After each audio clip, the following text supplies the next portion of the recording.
कई लोग कई बातें, न जाने कितनी बीत गई रातें, फिर भी लोग नहीं जान पाते मुस्लिम धर्म को मरने के बाद क्यों लोग है दफनाते।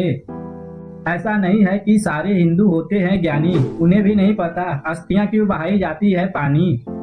LIC के ऑफिसर के पास आप जब बैठेंगे तब वह बताएंगे मरने के फायदे। बाबा के पास बैठेंगे तो वह बताएंगे मोह माया के कायदे। खैर इन सब बातों को रहने दे, आते हैं अपने टॉपिक पर। मुस्लिम धर्म को आखिर क्यों नहीं जाता जलाया? क्या इनके पास लकड़ियां नहीं है या फिर यह लोगों से है घबराया?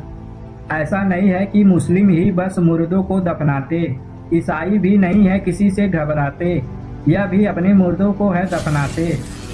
ईसाई से पहले यहूदी लोग थे, वह भी अपने मुर्दों को दफनाते थे।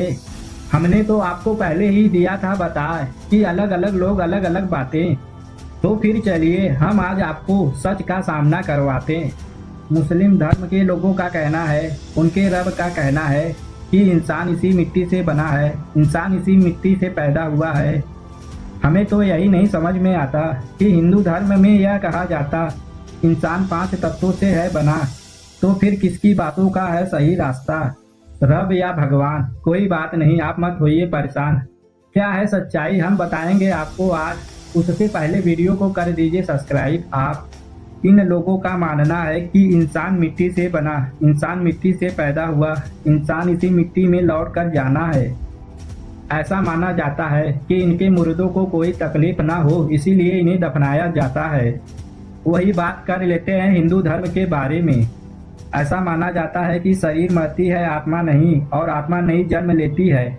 हमारी शरीर 5 तत्वों से बना है, अग्नि, जल, पृथ्वी, वायु और आकाश। मान्यता के अनुसार पवित्र अग्नि शरीर को शुद्ध कर देती है। इंसान का शरीर 5 तत्वों से बना है। इन 5 तत्व अग्नि के संपर्क में आने से राख बन जाता है, जिसके बाद उस राख को गंगा जैसी पवित्र जल में प्रभावित करते हैं। मृत आत्मा को इस दुनिया से छुटकारा मिल जाता है, इसलिए उन्हें जलाया जाता है।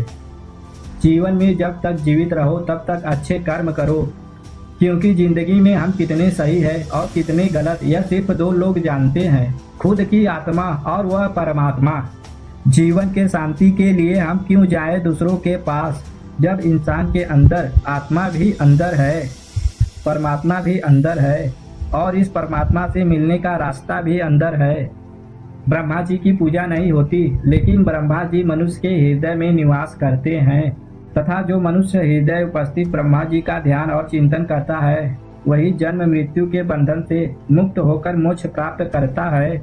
दुनिया में ऐसा भी होता है, कुछ बाबा कहता है कि अच्छे कर्म करने वालों को मरने के बाद स्वर्ग ही मिलता है, बुरे काम करने वालों को मरने के बाद नरक ही मिलता है। आखिर वह कैसे कह सकता है? क्या बाबा वहां जाकर देखा है? नरक और स्वर्ग के बारे में करेंगे बात जब आप कमेंट में देंगे आशीर्वाद। आएगी वीडियो नेक्स्ट पार्ट जब बताएंगे नरक और स्वर्ग की बात।